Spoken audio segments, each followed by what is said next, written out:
Hi, welcome to the Story Behind the Agent podcast. I'm your host, Brett Chambers, and this is my co-host, Brian Miltenberger, here at the Chambers Miltenberger team at CNF Mortgage. Yeah, and just a little bit about the podcast again, for y'all that haven't listened yet. We, after being on many coffee meetings with realtors, we really wanted to give them a platform to kind of come on and tell their story about how they got in the business, and kind of how they grew their business throughout the years, and what advice they would pass on to those newer people in the business. Awesome. We're looking forward to this episode. We have this is our 5th ever episode, and we have an amazing guest with us this week, Daniel Keeton. So stay tuned. All right, everyone. Welcome to the Story Behind the Agent podcast. And today we have Daniel Keeton with Keeton & Co. Yeah, good to be here. Thank you, guys. Appreciate y'all. Yeah, thanks for coming in, man. Oh, well, we're interviewing live. Doing it together. Live from the studios. Yep, live from the studios. Thank you for coming in. Yeah, no, thanks, man. And I know you're very busy and you got a lot going on over here. So we definitely appreciate your time.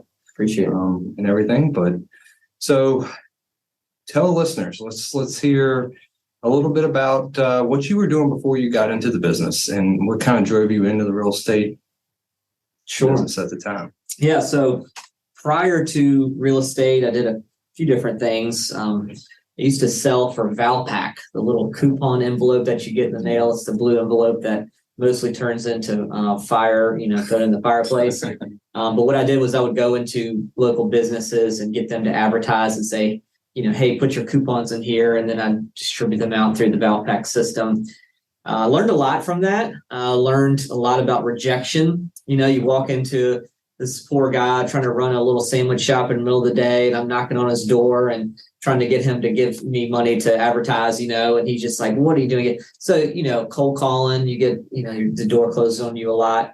So ultimately when I got into real estate, I was like, man, this is easy. Like, people tend to like buying and selling usually versus advertising. Even if I would get a win and get a sale, they reluctantly wrote me a check, so it taught me a lot about how to face rejection and how to keep moving on. Then after that, we moved back to my hometown in Goochland, Virginia, because some friends of mine were starting a church. And I've always really had the dream of working at a church with the youth ministry and music. So that was my passion. I was in a band in college. That's a whole other story. What did you play? I play guitar and piano a little bit. Yeah. It's kind of crazy because I'm feeling like the more people, real estate agents that I talk to and stuff, played in a band. I don't know why, but yeah, it is. I don't know what that is. Yeah. Maybe there's some artistic things that we have that also apply to real estate world. I don't know. Yeah, that's a wild story. We, our band in college, we basically were connected with the Dave Matthews Band. We had recorded an album, and this album was being passed around in the town of Charlottesville, and it was being played at a high school football game in a parking lot. This guy came up to this girl and said, "Who's this band?" And she gave him our info. And it turns out he was the vice president of RCA Records. And he connected us with the Dave Matthews Band. Long story short, we recorded an album for about a year in their studios, recording with the violin player, Boyd Tinsley, writing songs with them. It literally was like a dream that manifested because that was my favorite band at that time. So anyway, that was a big part of my, exactly. Yeah. Cool. Prior to that, I just learned how to play the guitar listening to them. So that was a fun experience. Learned a lot from that as well about team building and working together when you have 6 different people who have artistic differences and you're trying to make one congruent sound and not fight each other and ride around in a smelly 15-passenger van, with these guys. And we became brothers, but it was a great experience. So yeah, but then, I started having kids and my wife's like, you got to get a real job. So I got a real job. She wanted you around. Valpak, exactly. And then fast forward, we ended up moving back to Goochland to work at this church and still got to work in music with the worship band and the youth ministry, which was my passion. But, a little church, part-time youth pastor, doesn't really pay all your bills. So my wife had to work the night shift as a nurse. So I felt like I had to, contribute a little bit more. So that's why I got my real estate license. That's what ultimately led to it. Interesting. Yeah. Hence the how you built Keaton & Co. is Yeah. your religion. Came from that. So. Yeah. Came from me ultimately just becoming a real estate agent. But today, what we are today, I never dreamed it would be what it was in the beginning, Yeah. And I just wanted to make a little money to get her out of the night shift. And keep working. Yeah, exactly. Still working at the church. Sure. Exactly. Yeah. And help your wife out a little Yeah, bit. exactly. So that's what led me to this. That's awesome. So, I mean, you were able to take that past sales job and all that. And once you got into real estate, you were saying it just kind of seemed much easier. Yeah, it's a lot easier. Again, you weren't really forcing it. I'm sure it felt like you were forcing people when you were originally selling. Yeah, exactly. They weren't happy. It's generally an exciting time to buy or sell a house, but as you guys know, loan officers, great loan officers, that sometimes people buy and sell for reasons that are not happy, death, divorce, job loss, and it can be a stressful process, but it is a fun journey to be on, whether you're on the mountaintop with the client or you're holding their hand through the valley. I just love being on that journey with people when I was selling. But in my mind, I think it was easier than the door-to-door, business-to-business cold calling sales. And so I think that did help me, face rejection a little bit better, where some people might not face it as easy. Yeah. And you were able to use more of your passion. Right. Yeah. People. Oh, yeah. Ultimately, it's, I see it as a ministry, like I saw my ministry at the church, where, you're that person that can counsel somebody through challenging times in their life. You can be that rock for them. And you can also be, the one on the mountaintop giving them the first high five and celebrating with them on that stuff. So real estate, there's a lot of analogies to just our life and what you go through in a real estate transaction. And it's tied so closely to people's lives. It's where they live, it's where they, play, and they be with their family. So there's a lot of emotions tied to it. I just love that part of it. I love, helping people, discover the house that they want, helping them become where they're supposed to be. Like if they're not in that right place, helping them become, where they're supposed to be. It's awesome. And people know, I'm sure that's kind of what helped you take the next step once you got into it, and why it was so successful is people feel that, right? They know that. I think really so. Yeah. That you. Yeah. I would describe myself as a relational agent. I think if you had two spectrums, there's what I would describe as a transactional agent, where their goal is to get to the closing, and that is the primary goal. No other hidden motivations or anything, and they'll do what they can, say what they got to say, to get to the closing. And then, there's nothing wrong with that. Nothing wrong with that. You got to serve people, right? You got to serve people. They're serving that way, and they're paying their, they're helping support their family. They're totally. Nothing wrong with that. Exactly. You have to be transactionally minded as a good agent, because that is our job, to get people to the closing table, the least risk and, with the least stress, And but on the other side of it, if you look at it from the right perspective, it's like you really can have an impact on people's lives. So I really built it as a relation. I'm great friends with all the people that I met through real estate to help them buy and sell houses. So I see it as a relational business. So really, we try to encourage realtors to think of it that way. You're investing into people. You're building relationships. I heard somebody say recently that ultimately people pick the agent that they feel closest to, they're most friends with. So your job as a real estate agent is to have the most friends that you can, and invest into people's lives, and then it turns out well. Otherwise, if you're thinking too transactionally, and on the other side of it, if you're just thinking, I'm just trying to get to the closing and neglect the people's feelings or whatever they're going through,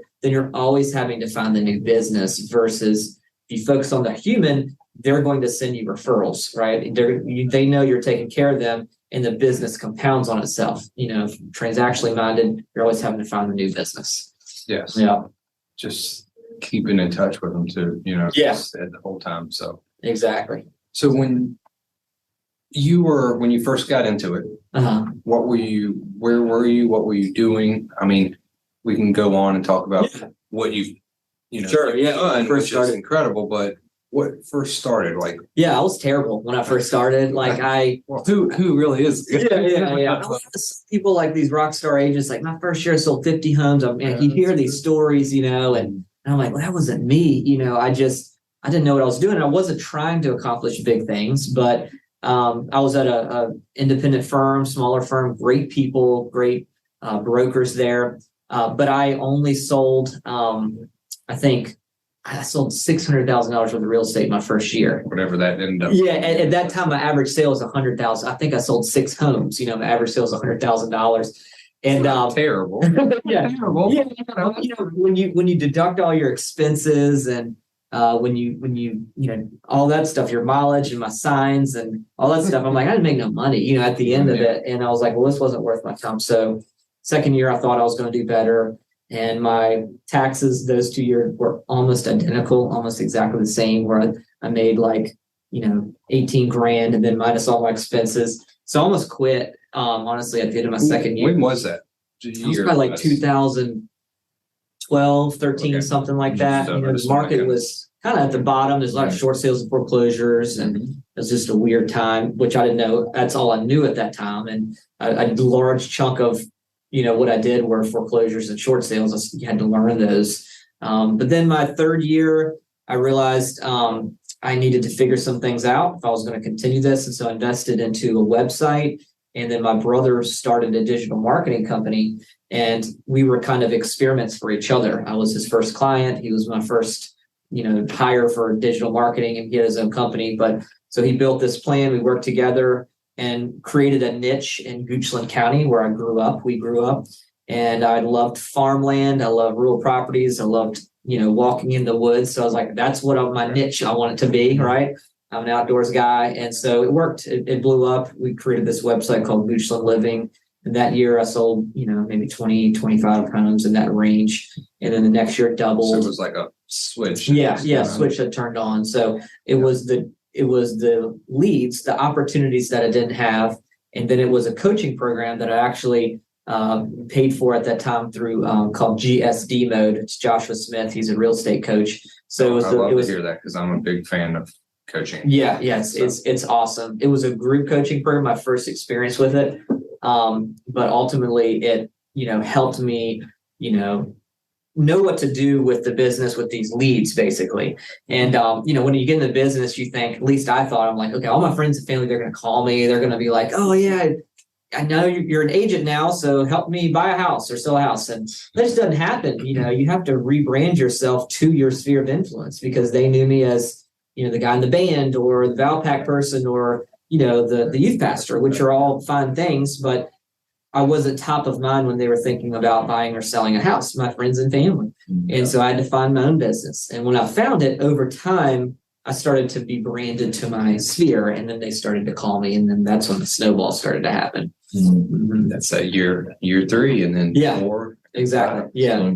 Yep. Exactly. And then my fourth year, I think I did about 45 transactions that year as a solo agent. And I was, juggling a lot of balls, trying to keep them up in the air, still working at the church. We had a couple kids. You're still working. Yeah. Still working at the church. And I wasn't good at any of that stuff. I was, not being the husband I needed to be. My wife was sending me, subtle signals, then not so subtle signals over time. And I just was trying to, in my mind, I was like, I can figure this out. I'm going to figure it out. I'm going to, I'm not going to drop my church calling here, and I can't obviously leave my family, and I'm not going to walk away from this business that's thriving. So there's got to be a way to figure it all out. At least that's what I told myself.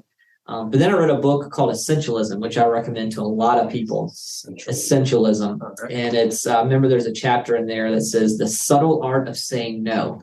And I realized that was one of my problems. Like, I was bad at saying no to things. So I just wanted to say yes and figure it out. And so when I started to realize that I had the power and had the tools to be able to say no gently in a kind way, say it's just not right, then things started to take off even more, honestly. That's very interesting to see that, because you could focus on more what is important. Yeah. But the yes is probably coming from your servant side, right? Your saboteur. I think so, to please people. I mean, ultimately make people happy. I like making people happy. I want to serve people, and that gives me joy. And so but there can be a double-edged sword there. When you're saying yes to good things, you're essentially saying no to great things.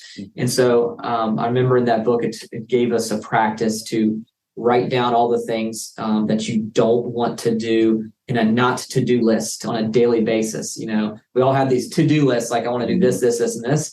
But at the end of the day, I started to write down like, well, this thing doesn't give me joy. This thing is sucking the life out of me, in my business. And I'm like, okay, over time, then you see consistency. You see, well, I keep doing this same thing over again that I don't love, whatever it might be, right? And that book helped me to minimize my life, say no to good things so I could say yes to great things and really focus. And then also how to leverage. I started to leverage those things that I didn't love that maybe needed to get done, right? Just so many things. So I started to learn leverage through that as well. That's a different type of book, different things, different. Exactly. That interesting, that book. That's kind of, I love it. I changed myself. Yeah. I'm saying yes way too many. yeah, exactly. Yeah. And, when I realized like I had to have this list, the book talked about the word priority and essentially the root meaning of that word. And it wasn't until I'm going to botch it, but until maybe like the late 1800s where it was made plural. So here we are now, we're saying there's priorities, but really the root meaning of the word is there should be one priority, right? For me, it's my relationship with God, my creator. And then ultimately that affects everything else that I do. My relationship with my wife is next, and my kids is next. And then my business is after that, right? And so I had them at the wrong order, and I was trying to put them all in the same plane. I think to try to one has to be in charge. Like one has to be more important than all the other ones. Like my wife and my relationship had to be the most important things that I would make the other decisions based on. And it's it's a journey. I've learned it's a lot. Hard thing to do sometimes. I mean, you take your wife for granted, definitely. Yeah. You can. Yeah, or whoever, your wife, your husband, whatever it is. Maybe it is your loved ones or whoever's supporting you. Sometimes you take them for granted. Exactly. So. Yeah. And they're going to be the ones that are there through the highs and the low times. They're going to be there, when you're passing away, whatever it might be. It's not going to be the real estate business, right? It's not going to be another house sale. I'm not going to sit on my, lay on my deathbed and be like, if I sold one more house, everything would be so much. You don't think about that in the moment, but that's the reality, And so when you start to get these things in order, everything else starts to fall in place and makes more sense. And I was just sharing recently that the reason I started a team was not necessarily because I wanted to make more money. A lot of people get into starting a team originally because they think they're going to make more money, and sometimes they're wrong. But it was ultimately a lifestyle. It was the lifestyle that I wanted to live, and being solo in the business, and you guys know it's tough if you're by yourself. There's so many things that need to be done. You guys you're a team yourselves, and you got processors, and you couldn't do what you do without that stuff. Exactly. That's with us. Yeah, no, it not only it helps with customer service, it helps with everything. Exactly. And gives the client a better experience. Yeah, because you can't. You had gotten to the point you cannot do what you wanted to do for your clients, be there for your family, and be there for God. Yeah, you just couldn't do it. Couldn't do it all. You can't do it all. Nope, it's impossible. It's impossible. So you leverage other people's talents. Yeah, and the great thing about that is you're not leveraging people to their detriment, but ultimately it is an investment into other humans so they can have a better lifestyle too. So it's not one person stepping on another person. It's, hey, we're partnering together where this person has a better skill. The first person I hired was a very scary thing, but I just knew I needed to try it. But she was way more organized than I was. And I realized that where I was lacking when I brought her in my world, and she put everything in order. Agents aren't very organized. Most loan operators aren't. He keeps me organized. Yeah. It's hard to do all that stuff, because as a salesperson, you got to be in front of the people and you got to be with the people and that kind of stuff. And sometimes it's a left brain, right brain thing or whatever. And pairing the right people together is another important thing. There's another book where it talks about, it's called Rocket Fuel, but it talks about that relationship between They call it basically the entrepreneur person and the operations person, but they call it the visionary and the integrator. And, it's amazing how we're all created differently, but we tend to lean towards one of those things, and neither one is more important, more valuable, above or below the other one. It's just one person kind of thinks of the vision of what could be done. One person makes it happen, and you need each other, right? And a good team, that's where a good team starts, I think, is those two people. And so I've learned to build a team off of those two tenets, basically. It's funny you say that, because that book is kind of through my, and I don't want to, it's not about me, but through my coaching. Yeah. I have visions, and I can see I'm more like you. Like, I have that vision and where we want to go and what we want to do. But when I brought him on and into the coaching, he was the implementer. He's the one that pushed me to do, hey, we're going here. We're going to do it. We'll make these calls. And we've implemented so much, and it's kind of sometimes do you feel like you guys clash a little bit? Yeah, that's natural. Right. And that's good and healthy. I mean, honestly, it talks about that in the book. Like, if you're always just agreeing all the time, then it's probably not a good combination. Right. Exactly. So you got to, whether you have the visionary mind or you have the integrator mind, you got to find the complement to what you do, and that's the beginnings of a great team. And we do. I don't know if you use. We were using that personality test more, and we just looked. So would you use DISC personality? Yeah, exactly. And it's like, he's more of a, here's the numbers, kind of lay it out in front, and I'm not like that. Exactly. Not at all. I don't Same. So it's probably the same thing with you. It's just, you got to know the numbers. You have to understand it, but it's not your main focus and your passion. And, maybe you're the person that's like creating the new relationships that need to start, and then you're the person of making all this stuff happen. And when you put the two of you together, there's this beautiful thing that forms that you accomplish more than you could on your own.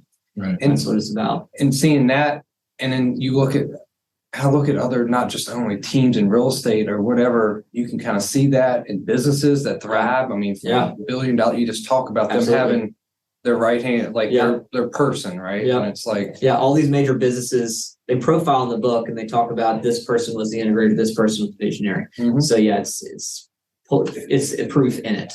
Yeah. Interesting. Yeah. That's pretty cool how that book came about. Yeah. I mean, bringing that up. Yeah. Definitely. Nice. So let's, I want to talk about a little bit of how you became Keeton & Co. Okay. Sure. So sure. I was able to start working with you, and, was introduced to you, and I've been very fortunate and been able to do that. Yeah. But that was right before you jumped in. We were a team at the time. We were a team at the time. It was amazing. It was the first time I ever went and sat down for a meeting, and somebody, the team meeting, you're praying, which was awesome. Like that I felt that, right? Sure. Yeah. So what led you from that little team to, having what? Sure. It's a good question. Yeah. Or whatever you got. So like I said, ultimately in the beginning, I needed people to help me be better at what I'm doing and not drop the ball. Right. And so an agent actually came to me. I mean, I wasn't really searching. I didn't know what recruiting was or how to recruit, but an agent came to me. Her name's Rachel Porter, and she basically helped instill a new passion in me, because I gave her some basic direction. I just said, hey, do this, don't do this. And she had the talent, and she just took off, and she did so well. So I started to have a new passion of, moving from helping buyers and sellers to I'm passionate about what the real estate industry can do for real estate professionals. You saw that. And I credit her to that because she took off. And then so from then, I started to think about, okay, let's form a team. Let's see what it looks like. Let's gather a few people together. Within a year, I think we maybe had 5 or 6 people. One of them was Mr. Ben Swicegood, who I credit our relationship with. He introduced us. And so I got this great loan officer. His name's Brett. I said, let's meet him, And so shout out to Ben. And so we had this team of, maybe 6, 7 people for maybe a year or so in this teeny little office. We're crammed in there and trying to figure things out. What is an internet lead? How do you work it? How do you coach? How do you hold people accountable? What does our budgets look like? We had no clue what we were A lot of doing. failure. You just went with it, right? No idea what we're doing. But we did form a really special bond. Pretty much almost all those people in that first year of the 6 or 7 are still here today. And that was 5 or 6 years ago. Yeah. And I know one that is not, which is Ben, but it was the hardest thing I know it was one of the hardest things he's ever done. Yeah. But I mean, I think the world of Ben, and we parted in great terms, and I want him to keep growing and thriving. But he contributed so much to our company and our people, and I know he'll continue doing that.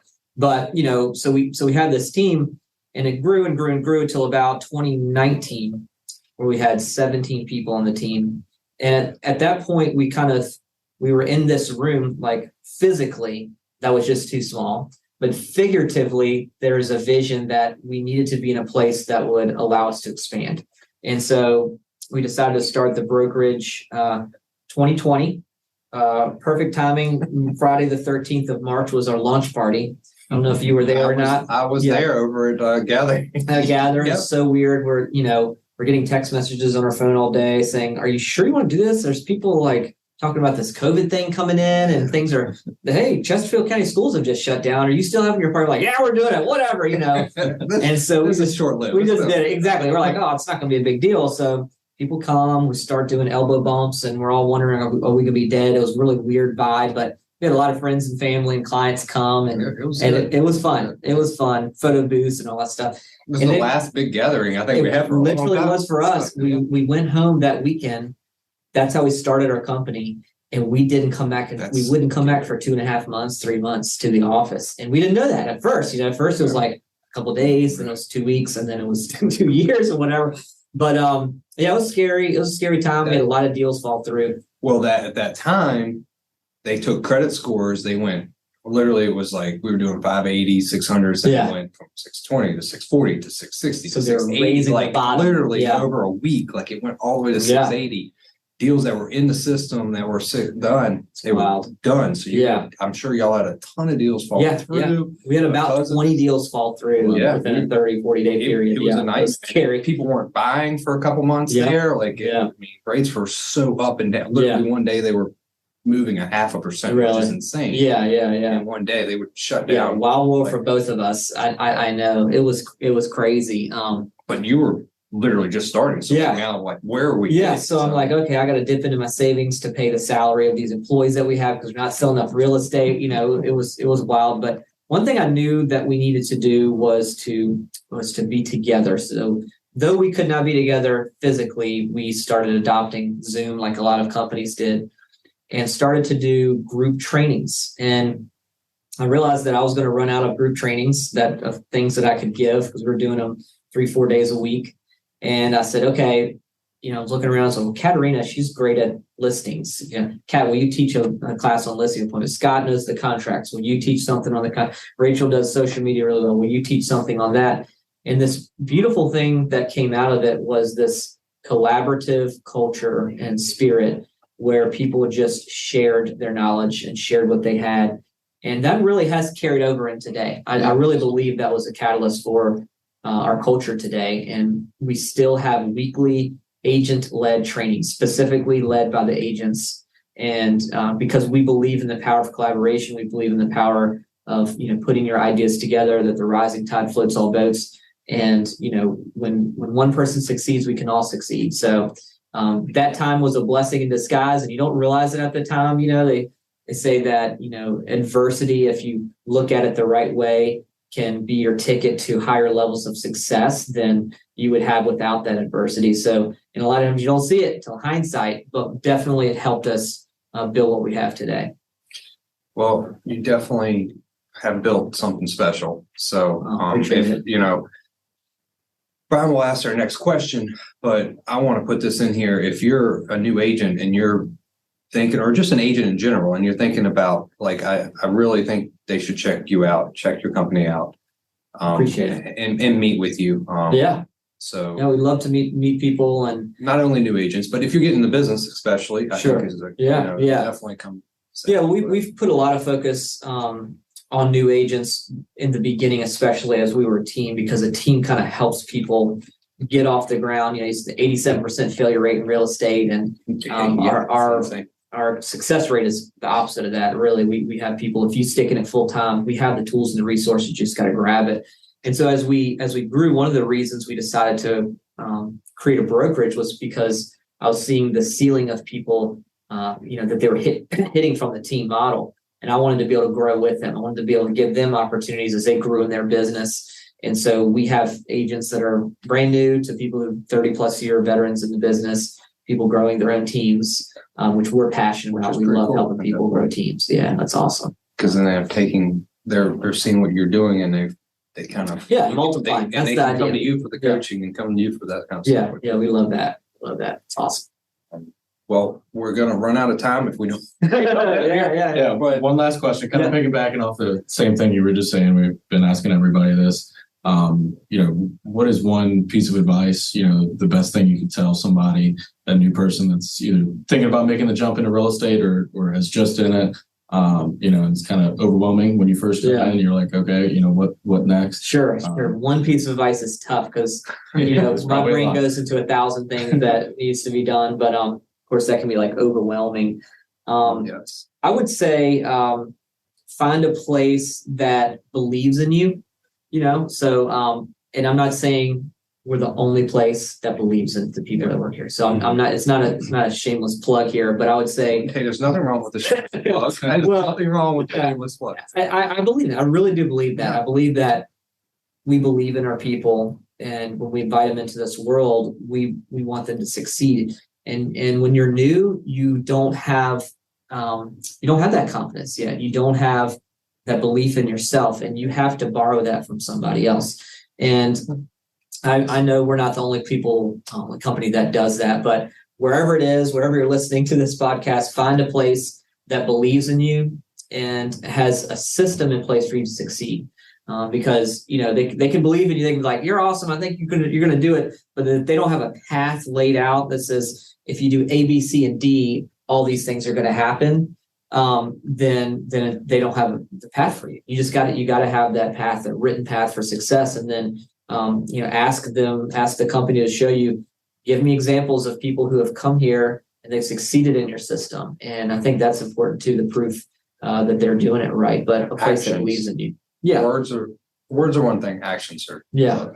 Exactly. Yeah. Show me the evidence of, the success that you've had in developing agents. I love that type of question when agents interview with me, because we have some great stories. We have some great stories of people literally starting their business to growing teams and making, multiple six figures. But then also what I'm passionate about is knowing it's not about the money, right? Money is great. There's nothing wrong with it. Money comes with it, which exactly. is the hard work, dedication. It comes. Yeah. But what I get passionate about is when you put money in the hands of good people, what good things are going to happen from that. That's what I get excited about, because they're going to be generous. They're going to give back. They're going to do good things with the resources that they have. So that's our goal. We want to bring good people in, instill with them good, character, and help develop that character, help them grow their business, because we know if they win, the world's going to be a better place.